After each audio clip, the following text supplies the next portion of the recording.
Hey folks, Dave here, and I like taking apart knives. Here to do just that with the Boker Kalashnikov OTF. Now, the reason that we are taking this apart today is A, because it is a double action OTF, and those things are sick, twisted, yo. By the way, also, I forgot the most important part of this process, and I probably would have died without it. So, double action OTF is just take it off track, is what I'm saying. There we go. Because there is a knife in here, I don't know if you know, and it is bound by spring tension. So if you uncap it at the wrong time, you have just invented a ballistic knife, which is the only knife in my state, I think, that is illegal. And, well, we wouldn't want to be on the wrong side of the law now, would we? Certainly not if it took my hand with it. Get out. Oops, I just reset it. Nope, I didn't reset it. All right, you go out here and let's put you on it so that you don't go back in. Because I don't want to risk that thing resetting. Now, come out. One of the big problems with this is that, like I said, I have actually already been in here and I screwed something up. The reason why it was so easy for me to get in here was because these, you can see right there all the grease that I put in here, that screwed this up. These screws were completely non-Loctited, which, considering how much of Kershaw I fuss at for Loctiting their stuff, sounds inconsistent until you realize what I mean is the blue stuff is good and the red stuff is bad. So if you're building a knife, you want a little bit of Loctite, just a smidge of blue Loctite on your screws, especially when one of them literally fell out as I was putting it in my pocket. Anyway, we are now in here, and this is how a double action OTF looks. Look at it. It's so nasty and filled with nasty that I filled it with. So what we're going to do is do a full reset and clean everything. All the stuff that like I said, I put heavy grease in here because I'm varying degrees of an idiot. Don't do that. Like, it works for bobcats and industrial machines, but it's not meant for delicate parts. I didn't put industrial lube in here, but yeah, all the same. So this is how this works. Pull out. There we go. Get all of the nasty off of here.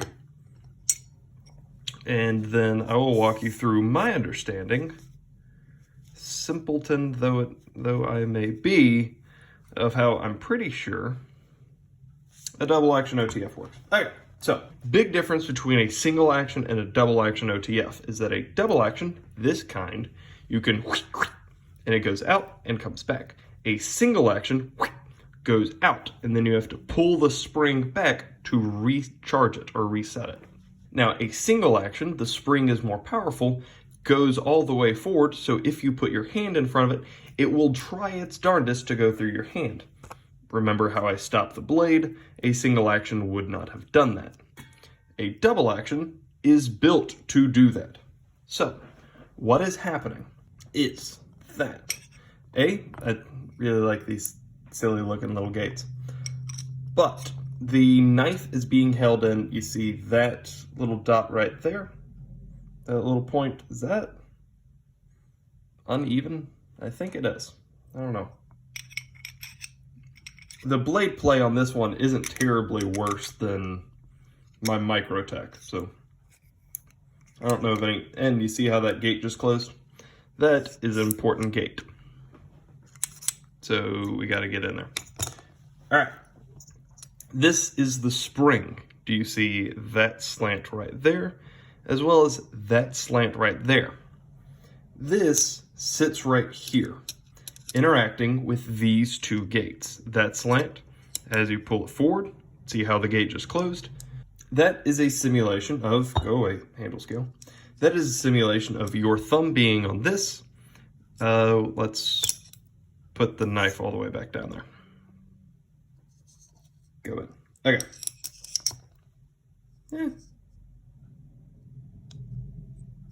There we go.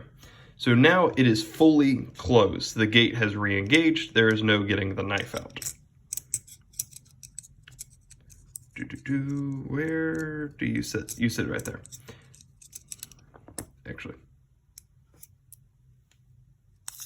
just take the knife out entirely.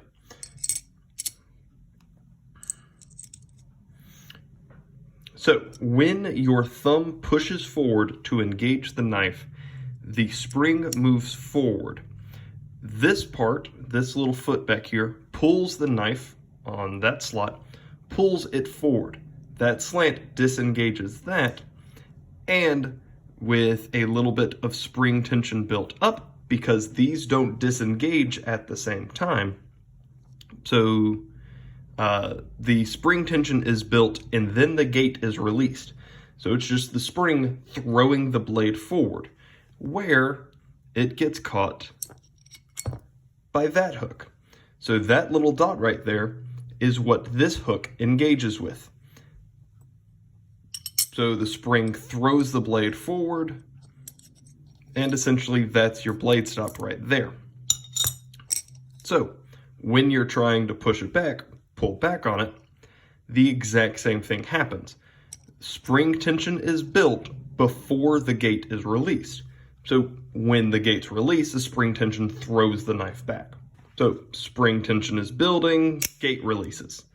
Spring tension is building, gate releases. Spring tension building, gate release. That is the core concept of a double action OTF. It is an oddly simple device. I don't know if I was, I don't know if I was fully expecting it to be such a relatively simple mechanical device when I initially took it apart, but there you go. Also, very important, when you take it apart, disengage the blade. When you put it back, disengage the blade. You don't want this anywhere near spring tension, which is why you can do that to a knife and it's perfectly fine. It does not damage the mechanics in any way, because what you're doing is just stopping the knife in this middle section here where that dot hasn't gotten trapped between the hook and the gate yet.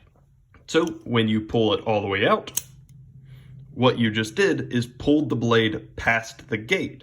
So now it is trapped between the hook and the gate. No kind of mechanical issues at all.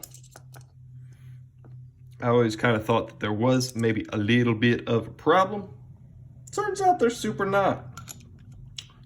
This is a little fiddly piece though. This is just a little piece of plastic, a little piece of FRN. And with the Guardian Tactical, because they're the smoothest in the world, or whatever. It's this bearing grace right here that I believe is what that smoothness is attributed to. Having never taken one apart, I'm not sure that I know. What I do know, though, is that I need to use... There you go. And now we gotta do the Lord's work of Loctiting every single one of these screws. Because I put a little bit of Loctite on there, and it is not evidenced currently. That is way too much. Somewhere in the happy medium. I'm a person who enjoys, well, maybe I just err on the side of too much Loctite. That's personal philosophy. Because if it's the blue Loctite, then you're not doing any real damage. You could if it gets like somewhere that it's not supposed to. But I understand that this knife is well built enough and that these screw channels are well secluded enough that that is an unlikely event. And I don't super anticipate a need to take this thing down again. There's no real reason why I would need to. For a knife to lube an actual pivot, I mean, you can do it from the side, but it's most effective if you open it up and can actually put your nozzle between the knife blade and the washers. With this, that isn't really a thing. Because when you lube it, what you're lubing is the spring, the gates, there's a whole bunch of stuff that you want lubed. So with this, what I do is just kind of shove a nozzle of WD-40 in there. WD-40 is not food safe. It is certainly not the best lubricant, but it's poor man's lube. Not skin safe either. So if you need specialized lube, funny, inappropriate joke. There we go. Okay. So now let's go through and make sure they're all tightened. That one's tight, that one's tight, that one's tight, that one's tight, that one's tight. That's weird. And that one is now tight. So what we now want to do is re-engage the blade, and hi-ya! The blade has been engaged. And it moves just fine, even sans lube. So, I mean, it's still got a little bit of lube and grease in there. So the internal workings will be just fine and safe and rust-free, relatively. That is how you take apart and reassemble a double action OTF. Super fun. Maybe you don't do it all the time. Or who knows, maybe get around to it at some point. It's an adventure. If this has been helpful to you, let me know. If you have any questions, comments, concerns, or suggestions, let me know down below. And other than that, y'all have a great day. Bye.